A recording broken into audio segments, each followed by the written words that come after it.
Ku cari wajah-Mu,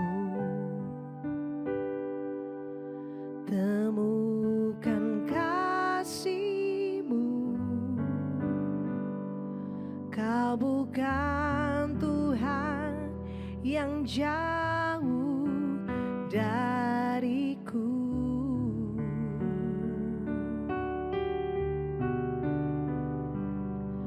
Ku panggil nama-Mu, ku dengar jawab-Mu.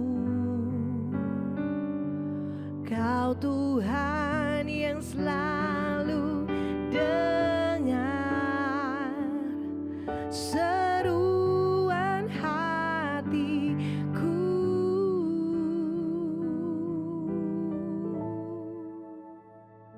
Sungguh indah Kau Tuhan, penuh kasih dan sayang. Kau tempat penghiburan bagi setiap hati yang terluka. Sungguh indah Kau Tuhan, menara perlindungan. Kau sumber kekuatan bagi semua orang yang membutuhkan.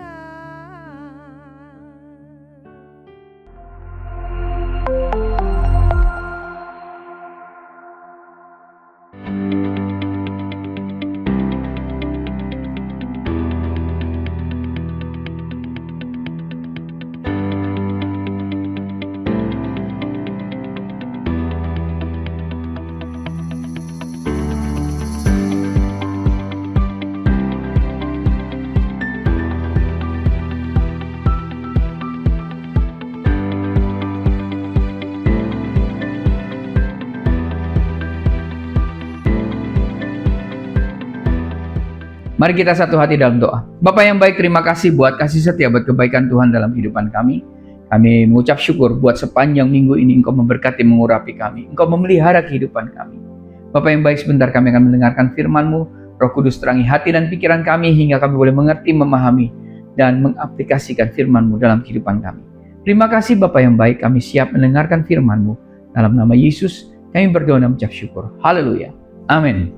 Shalom Bapak Ibu Saudaraku, rekan-rekan terkasih Jemaat Home CC dimanapun berada. Hari ini kita akan belajar kebenaran firman masih dalam sebuah tema besar, yaitu mengembangkan buah Roh Kudus di dalam hidup kita. Kita sudah belajar beberapa subtema dan hari ini kita belajar di subtema ke-8, bagian yang kedua. Roh yang luar biasa, bagaimana mengolah buah roh kesetiaan. Bapak Ibu Saudaraku, rekan-rekan terkasih Jemaat Home CC dimanapun berada. Semua orang beriman memiliki kesetiaan di dalam roh mereka. Tapi mereka harus belajar mengembangkannya secara pribadi, ya, maupun sebagai tubuh Kristus secara keseluruhan. Ya, kita kembangkan secara pribadi dan juga seluruh tubuh Kristus. Mengembangkan hubungan kepercayaan antara kita dengan Tuhan sehingga kita mengetahui bahwa Tuhan sungguh-sungguh mempercayai kita dan beriman kepada kita merupakan tujuan dan upaya yang sangat indah. Ya, beriman itu bagi kita merupakan tujuan dan upaya yang sangat indah.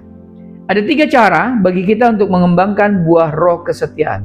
Ya, ada 3 cara. Yang pertama, bagaimana kita mengembangkan buah roh kesetiaan? Yang pertama adalah dengan berlaku setia di dalam perkara yang kecil.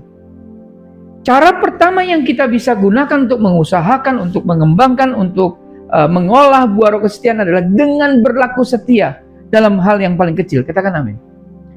Yesus berkata dalam Lukas 16 ayat 10. Lukas 16 ayat 10. Barang siapa setia dalam perkara-perkara kecil, ia setia juga dalam perkara-perkara besar. Dan barang siapa tidak benar dalam perkara-perkara kecil, ia tidak benar juga dalam perkara-perkara besar.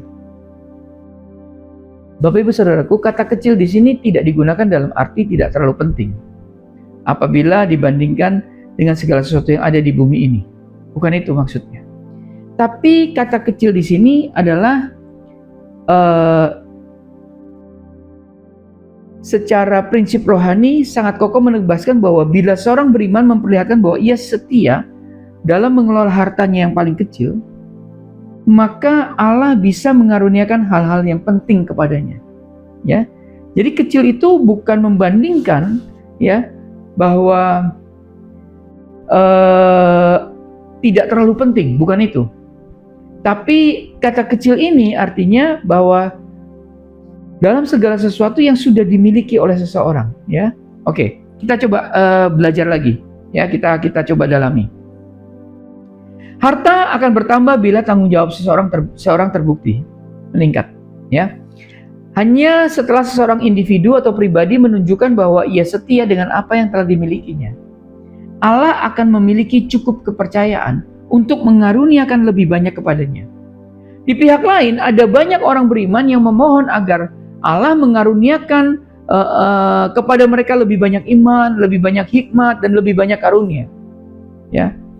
Nah, secara persorangan mereka berseru kepada Tuhan, Tuhan berikan aku karunia bersyafaat.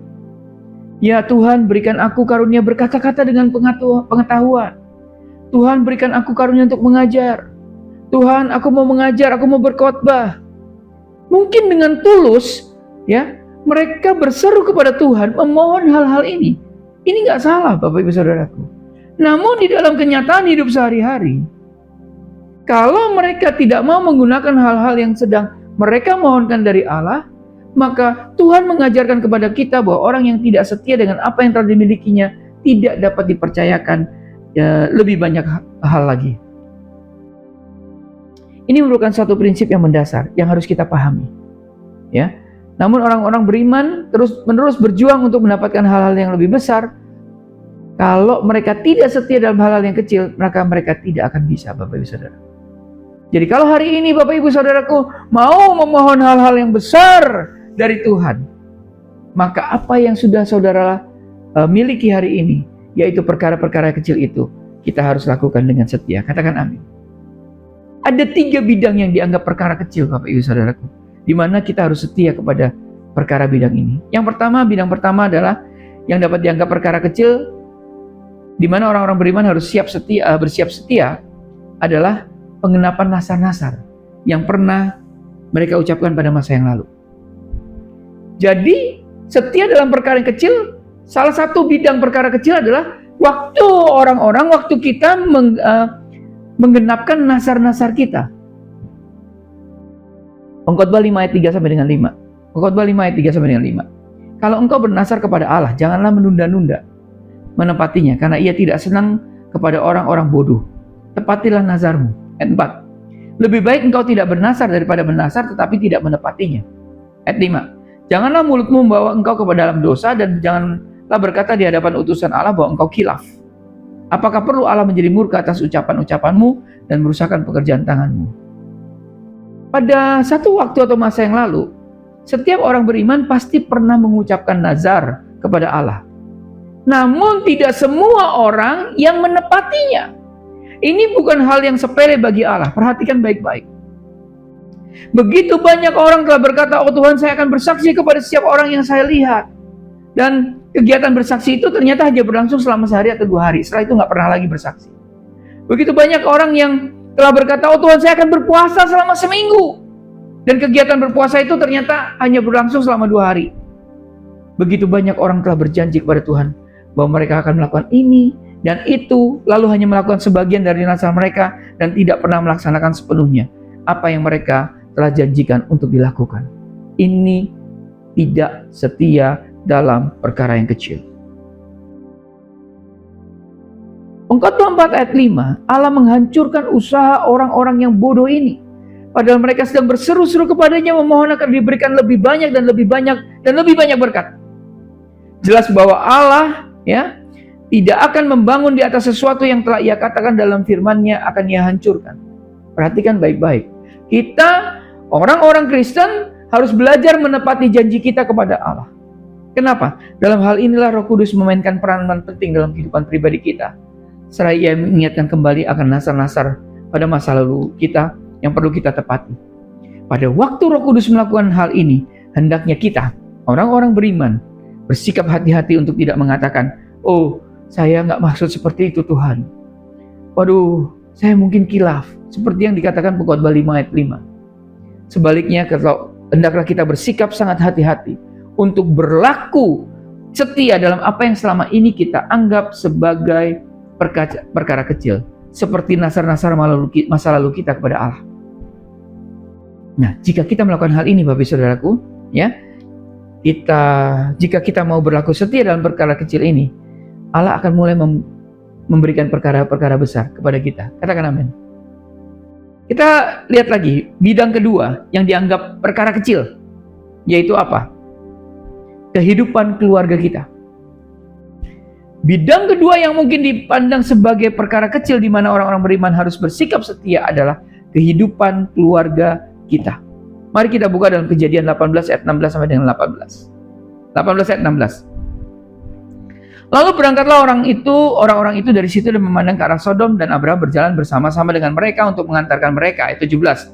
Berpikirlah Tuhan, apakah aku akan menyembunyikan kepada Abraham apa yang hendak kulakukan ini? Ayat 18. Bukankah sesungguhnya Abraham akan menjadi bangsa yang besar serta berkuasa, dan oleh dia segala bangsa di atas bumi akan mendapat berkat. Bapak Ibu Saudaraku, Abraham adalah seorang manusia yang diberi kepercayaan perkara-perkara besar oleh Allah. Amin.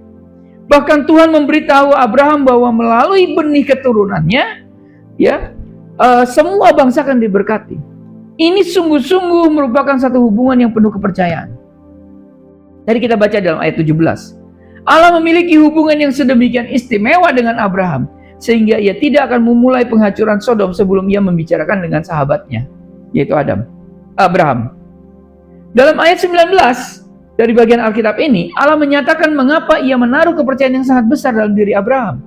Tuhan berkata, sebab aku telah memilih dia supaya diperintahkannya kepada anak-anaknya dan kepada keturunannya, supaya tetap hidup menurut jalan yang ditunjukkan Tuhan, dengan melakukan kebenaran dan keadilan, dan supaya Tuhan memenuhi kepada Abraham apa yang dijanjikannya kepadanya.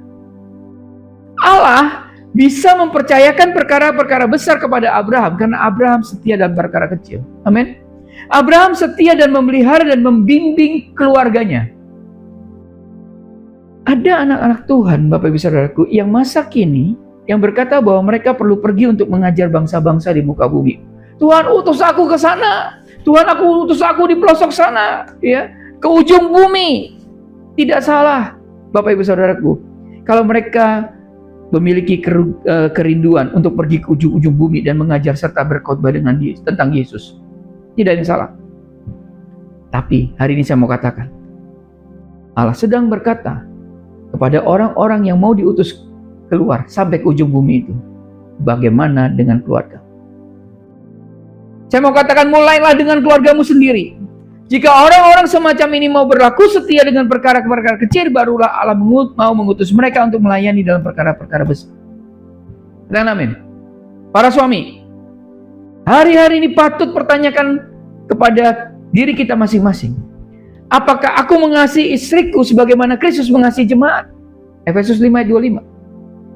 Kepada kaum pria yang memohon agar Allah mengaruniakan lebih banyak pengetahuan, lebih banyak hikmat, lebih banyak karunia untuk membedakan roh, ya, Allah mengajukan pertanyaan, apakah engkau mengasihi istrimu sebagaimana Kristus telah mengasihi jemaat? Dengarkan baik-baik para istri. Para istri harus mempertanyakan diri mereka secara pribadi. Apakah aku tunduk kepada suamiku dalam segala sesuatu sebagaimana jemaat tunduk kepada Kristus? Efesus 5 ayat 24. Jadi kepada wanita-wanita yang sedang memohon kepada Allah agar diberikan berbagai karunia roh, Allah mengajukan pertanyaan kepada mereka, apakah engkau tunduk kepada suamimu dalam segala hal? Dengar baik-baik para orang tua. Orang-orang tua yang ingin melayani bersama patut mempertanyakan diri mereka, apakah kita sedang mendidik anak-anak kita menurut jalan yang patut bagi mereka? Amsal 22 ayat 6. Allah sangat mempedulikan anak-anak orang beriman. Allah tidak mau jika para orang tua yang mengirim anak-anaknya ke sekolah minggu menjadikan kegiatan itu sebagai satu-satunya sumber pengajaran firman-Nya. Tidak mau. Allah tidak menginginkan itu. Kenapa? Karena Allah menghendaki para orang tua mengajar anak-anaknya sendiri. Kepada para orang tua yang memohon agar Allah mengutus mereka untuk pergi ke berbagai tempat, Allah mengajukan pertanyaan hari ini kepada kita orang tua. Apakah engkau sedang mendidik anak-anakmu menurut jalan yang patut bagi mereka? Dengarkan anak-anak. Anak-anak harus mempertanyakan diri mereka secara pribadi. Apakah aku menaati orang tuaku di dalam Tuhan? Efesus 6 ayat 1. Kepada anak-anak engkau yang sedang memohon kepada Allah agar Allah menambahkan dan menambahkan lebih banyak lagi. Allah sedang mengajukan pertanyaan. Apakah kamu menaati orang tuamu?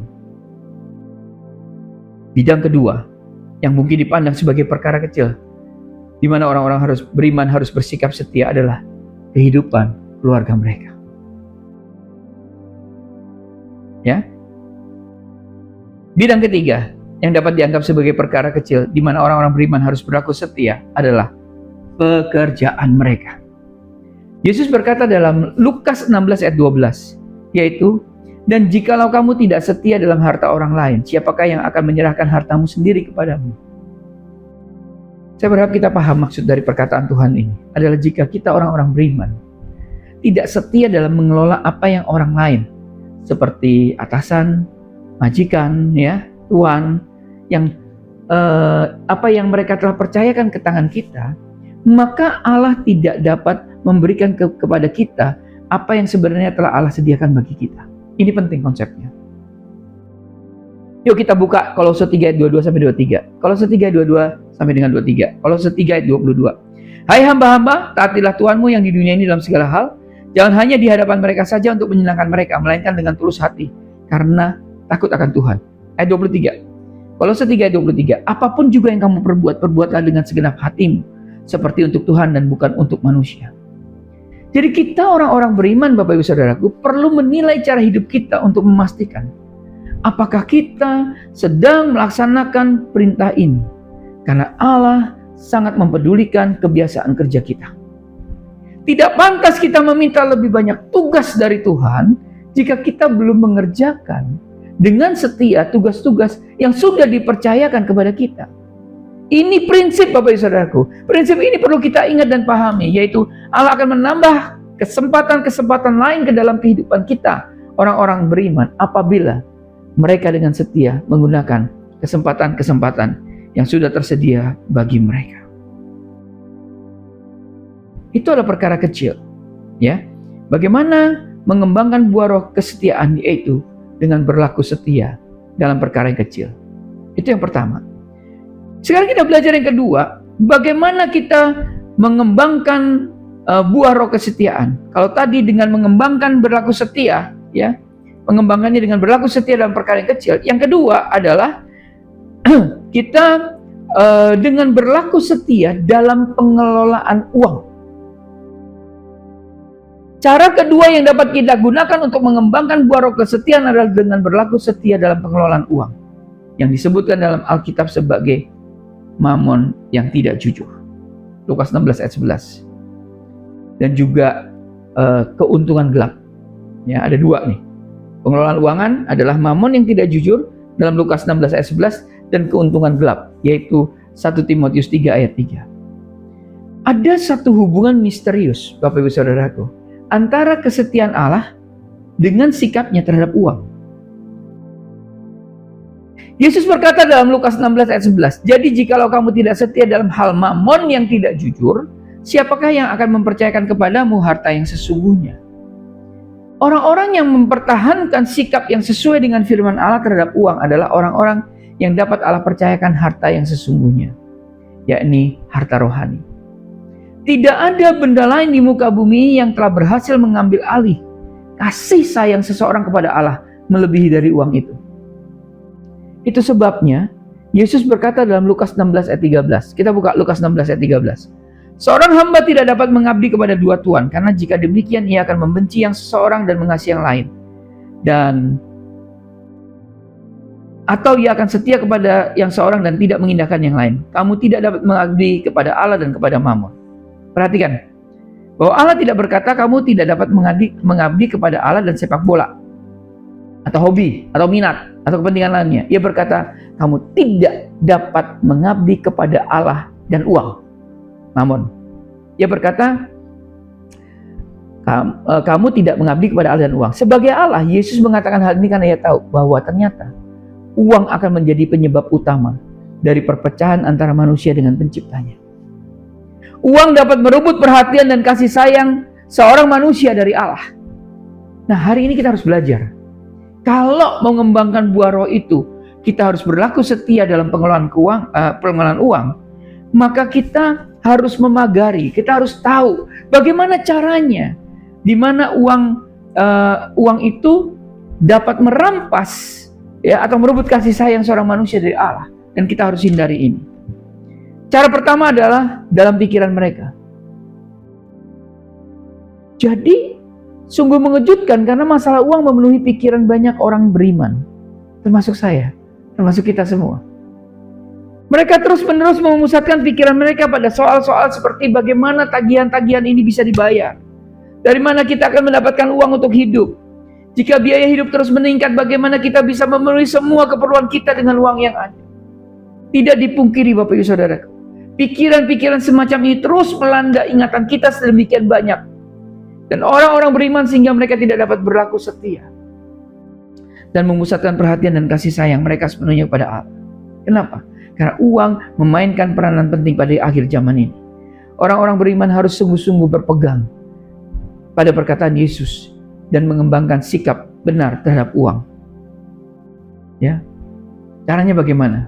Mari kita buka dalam Matius 6 ayat 33 sampai 34. Matius 6 ayat 33 sampai dengan 34. Ayat 33. Tetapi carilah dahulu kerajaan Allah dan kebenarannya, maka semuanya itu akan ditambahkan kepadamu.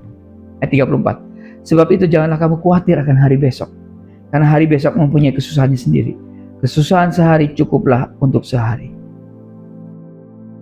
Ini yang harus kita pelajari, bahwa ternyata ya uang bisa merampas atau merebut kasih sayang seorang manusia dari Allah. Kenapa? Karena uang itu ada dalam pikiran mereka. Yang kedua, uang bisa merampas perhatian dan kasih sayang manusia dari Allah melalui apa? Waktu mereka.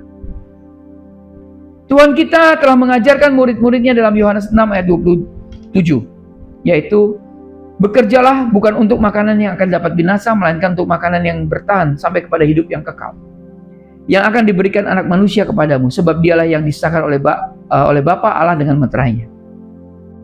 Bapak Ibu Saudaraku, salah satu jerat terbesar dari pihak musuh adalah orang-orang beriman dibuat bekerja sebanyak mungkin, ya, dibuat sibuk sehingga hakikatnya waktu mereka hanya habis digunakan untuk mendapatkan keuntungan gelap, gitu ya, tadi keuntungan gelap, bukan untuk makanan yang bertahan sampai pada hidup yang kekal.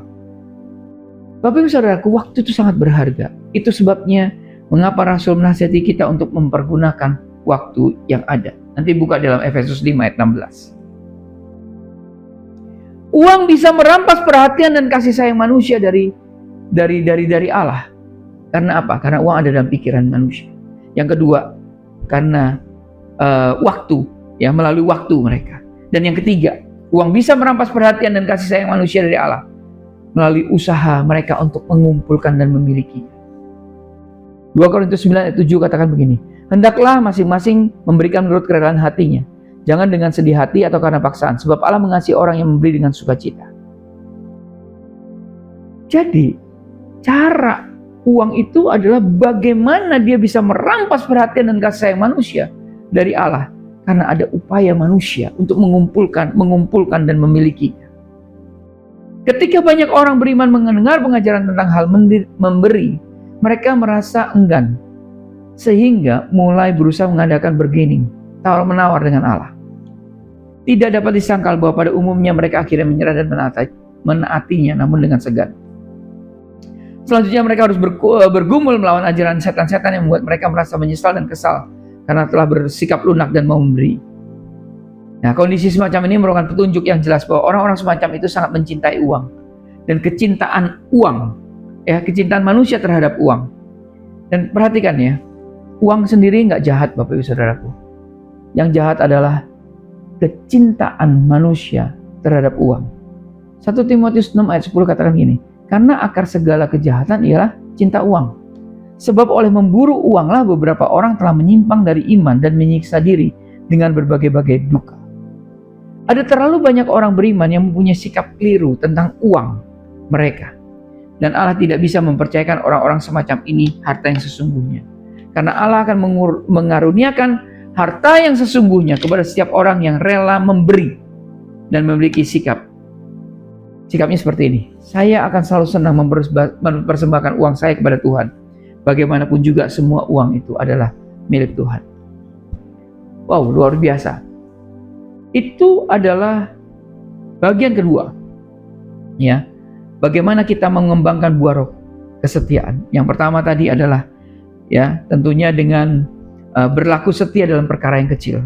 Yang kedua, yang sudah kita pelajari adalah dengan berlaku setia dalam pengelolaan uang. Dan yang terakhir, dalam mengembangkan buah roh kesetiaan adalah dengan menyadari dan menerima kehadiran Allah yang bersemayam dalam diri kita. Cara ketiga ini jelas paling penting, Bapak Ibu Saudaraku. Ini pelajaran yang paling penting. Kenapa? Yang bisa ditempuh oleh orang-orang beriman untuk mengembangkan buah roh kesetiaan adalah dengan menyadari dan menerima kehadiran Allah yang bersemayam dalam diri mereka. Saya masih ingat khotbah di awal tahun tentang Immanuel. Immanuel, ada Allah di dalam diri kita.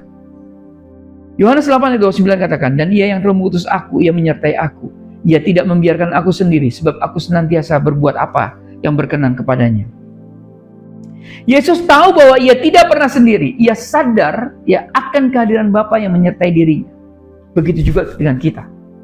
Kita harus sadar ketika kita melangkah, ketika kita bangun, ya, ketika kita bekerja, ketika kita melakukan apapun juga, kita harus sadar akan kehadiran Bapa dalam hidup kita, akan kehadiran Yesus dalam hidup kita.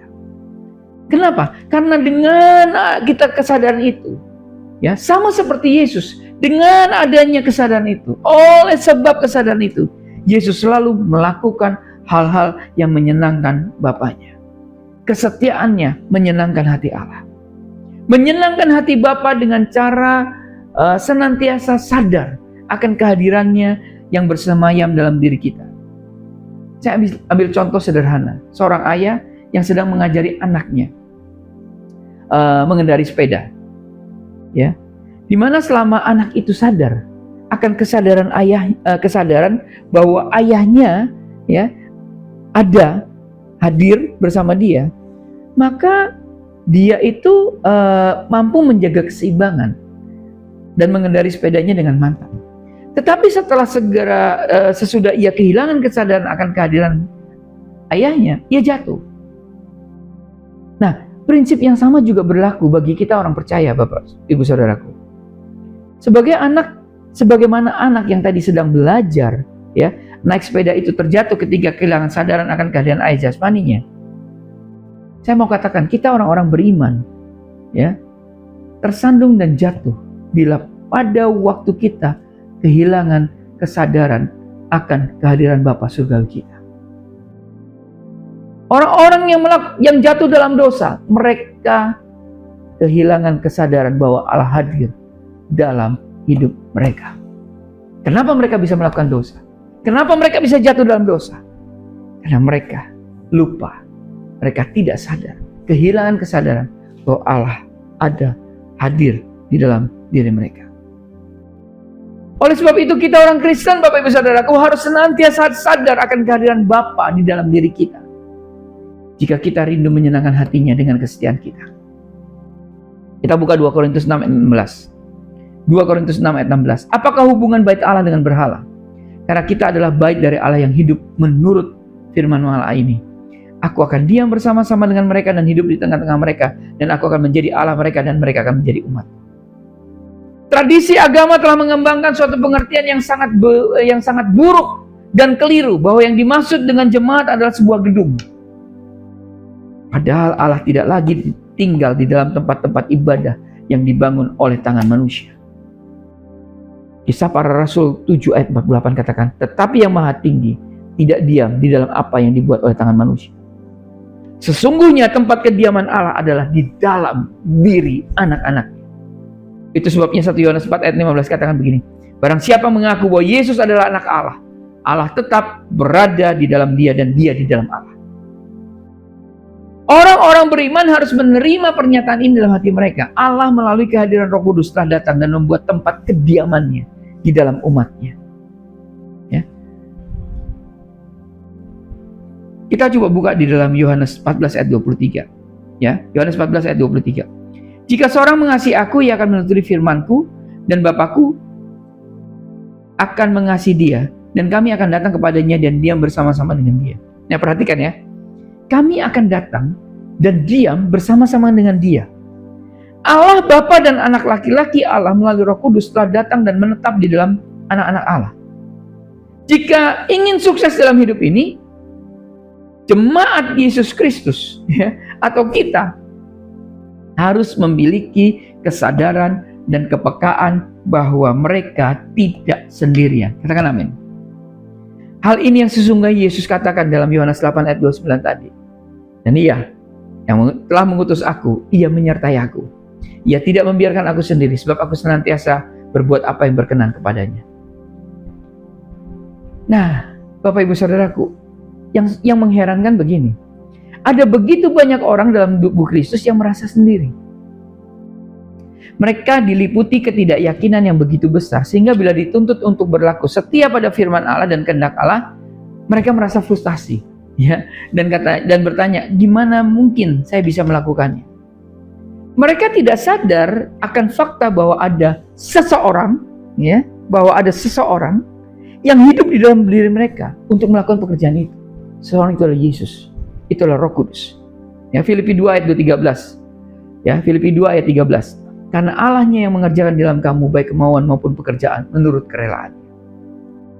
Artinya apa, Bapak Ibu Saudaraku? Kita orang-orang beriman harus menerima kebenaran ini dalam hati kita. Ketika kita dilahirkan kembali, ya, ketika kita dilahirkan kembali, kita bukannya menjadi suatu anggota jemaat tertentu, melainkan kita otomatis menjadi jemaat Yesus Kristus, jemaat Allah. Langkah berikut yang harus kita ambil bukanlah segera mendaftarkan diri menjadi anggota suatu jemaat, melainkan menyadari bahwa sesungguhnya kita telah menjadi baik dari Allah yang hidup.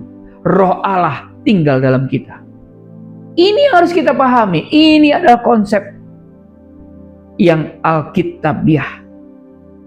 Roh Allah tinggal di dalam kita. Allah yang perkasa hidup dalam umatnya. Roh Kudus yang telah membangkitkan Yesus Kristus dari antara orang mati ada dan hidup dalam kita.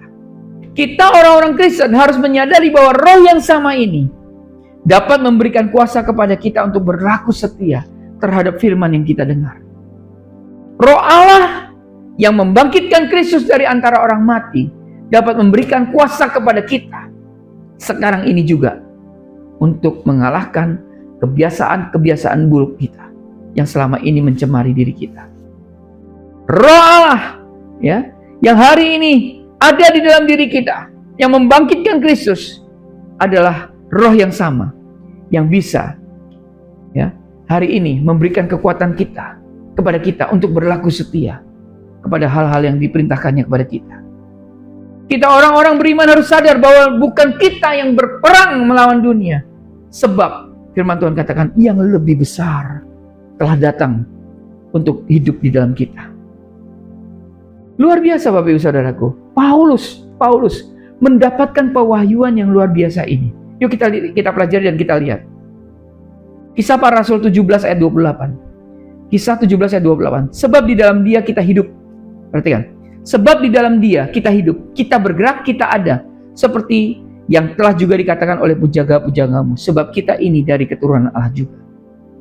Jika tidak hidup ya sebagai keturunan Allah dan di dalam dia, bagaimana mungkin seseorang dapat menanggung penderitaan dan penganiayaan yang sedemikian berat sebagaimana yang dialami oleh Paulus?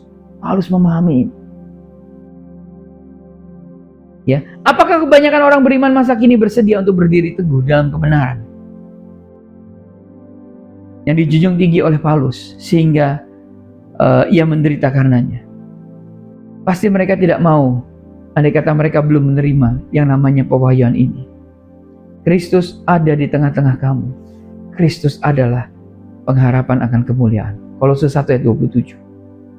Jadi ketika menghadapi aniaya dan penderitaan, kita orang-orang beriman harus menerima pewahyuan bahwa yang lebih besar, yaitu Tuhan sendiri, ada hidup di dalam diri kita secara pribadi. Firman Tuhan katakan begini, kamu berasal dari Allah, anak-anakku. Kamu telah mengalahkan nabi-nabi palsu itu, sebab roh yang ada di dalam kamu lebih besar daripada roh yang ada di dalam dunia. 1 Yohanes 4 ayat 4. Apa yang saya rindukan, saudaraku? Kita semua bisa menangkap kebenaran ini sepenuhnya. Supaya apa? Supaya kita bisa berkata bersama-sama dengan Paulus. Sebab itu, apakah yang akan kita katakan tentang semuanya itu? Jika Allah di pihak kita, siapakah yang akan melawan kita? Roma 8 ayat 31. Selanjutnya, ya, kalau kita buka lagi ya, dalam pasal yang sama, yaitu pasal 8, ayat yang ke-35, Paulus bertanya begini, siapakah yang akan memisahkan kita dari kasih Kristus? Penindasan atau kesesakan atau penganiayaan atau kelaparan atau ketelanjangan atau bahaya atau pedang? Pemisahan seperti ini tidak akan dapat terjadi karena apa? Karena orang-orang beriman hidup dalam satu roh dengan Allah.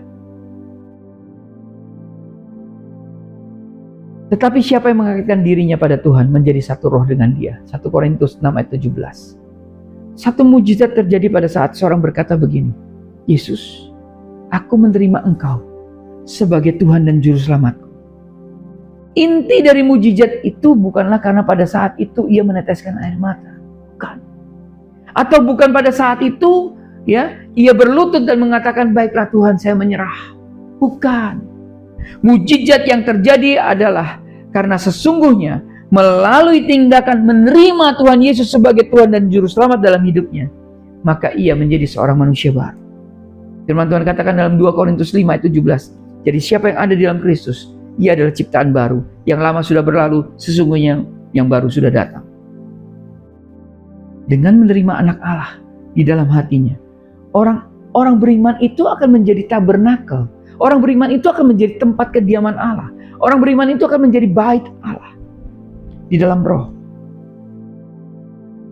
Jika umat Allah memiliki kepekaan dan kesadaran penuh tentang roh Allah yang hidup dalam mereka, kehidupan mereka itu akan berbeda 100%. Mereka tidak akan mengungkapkan beberapa hal yang mereka ucapkan. Mereka akan pergi ke beberapa tempat yang mereka kunjungi, atau melakukan beberapa hal yang mereka lakukan. Karena gini, kalau kebenaran ini ada dalam hati kita, ya, sebagai orang yang percaya dan menerima Yesus sebagai Tuhan dan sadar akan keberadaan Allah dalam diri kita, maka kita pasti berjalan dalam kekudusan dan kebenaran Allah. Amin. Bapak Ibu Saudaraku, rekan-rekan terkasih jemaat Om Sisi dimanapun berada, Allah sungguh-sungguh hidup di tengah umatnya. Ia berada di tengah-tengah kita untuk mengerjakan di dalam kita baik kemauan maupun pekerjaan menurut kerelaannya. Filipi 2 ayat 13. Allah adalah Bapa yang setia. Apabila anak-anaknya berdosa, kebanyakan dari antara kita tidak segan-segan berlutut dan mengaku dosa kita kepadanya. Kita tidak mempertanyakan atau merasa khawatir tentang apakah Bapa Surgawi kita akan bersedia mengampuni dosa kita, karena kita tahu bahwa Tuhan itu setia. 1 Yohanes 1 ayat 9 katakan, jika kita mengaku dosa kita, maka Ia setia dan adil, sehingga Ia akan mengampuni segala dosa kita dan menyucikan kita dari segala kejahatan. Bapak Ibu Saudaraku, pengetahuan lebih mulia manakah yang dapat dimiliki manusia selain mengetahui bahwa meskipun penuh dengan kesalahan dan kelemahan, Tuhan tetap setia dalam mengampuni dosa mereka dan menjadikan mereka ciptaan baru dalam Kristus. Kepastian bahwa hati mereka akan disucikan dan dilindungi dari tipu muslihat, perusakan dan kejahatan yang sedang melanda dunia ini patut menimbulkan rasa syukur serta kerinduan dalam hati anak-anak Allah untuk berlaku setia sebagai tanggapan terhadap kesetiaan Bapa kepada kita. Bapak Ibu Saudaraku, kiranya sebagai orang-orang beriman, mari kita mulai mengusahakan dan mengembangkan buah roh kesetiaan dalam hidup kita. Dan kiranya kita melakukan hal ini dalam hati yang penuh kasih dan penghargaan terhadap kesetiaan Allah dalam firman-Nya. Perhatikan dan ingat baik-baik, ada 3 hal yang kita pelajari hari ini untuk mengembangkan buah roh kesetiaan. Yang pertama, berlaku setia dalam perkara yang kecil. Yang kedua, berlaku setia dalam pengelolaan keuangan. Yang ketiga, menyadari dan menerima kehadiran Allah. yang bersemayam dalam diri kita. Tuhan Yesus memberkati. Amin. Bapa yang baik, terima kasih buat kasih setia, buat kebaikan Tuhan dalam kehidupan kami. Terima kasih buat firman-Mu yang menguatkan dan meneguhkan kami. Kami mau berlaku setia, Tuhan Yesus. Kami mau berlaku setia. Kami mau mengembangkan buah roh kesetiaan itu dalam kehidupan kami. Kami mau berlaku setia dalam perkara yang kecil. Kami mau berlaku setia dalam pengelolaan uang kami, Tuhan. Kami mau, Tuhan, menyadari dan menerima kehadiran Tuhan yang bersemayam dalam diri kami. Dan ini konsep yang begitu luar biasa dan paling penting, Tuhan. Ketika kami menyadari konsep ini, bahwa kami sadar dan kami menerima kehadiran-Mu yang ada dalam diri kami, maka kami berjalan dalam kekudusan demi kekudusan. Kami berjalan dalam kekudusan dan kebenaran Allah. Terima kasih Bapa yang baik. Di dalam nama Yesus kami berdoa dan mengucap syukur. Haleluya. Amin. Karena itu saudara-saudaraku, jemaat Kristus yang dikasihi Tuhan, angkatlah kedua tanganmu dan terimalah berkat. Mari aminkan setiap perkataan berkat yang kita percaya bahwa kita menerimanya. Tuhan memberkati engkau dan melindungi engkau. Tuhan menyerani engkau dengan wajahnya dan memberi engkau kasih karunia. Tuhan menghadapkan wajahnya kepadamu dan memberi engkau damai sejahtera. Kiranya kasih dan penyertaan Bapa di surga dan damai sejahtera dari Tuhan Yesus Kristus serta penghiburan dari Roh Kudus terus menyertai kita sampai Maranatha, Tuhan Yesus datang kembali. Kita yang sudah menerima berkat Tuhan dan kita percaya bahwa kita sudah menerima berkat Tuhan, mari kita sama-sama katakan amin. Selamat hari Minggu, selamat berkumpul bersama dengan keluarga. Nikmati kebersamaan dengan keluarga. Terus cintai Tuhan, berhenti menghakimi, dan selalu jadi berkat. Tuhan Yesus memberkati.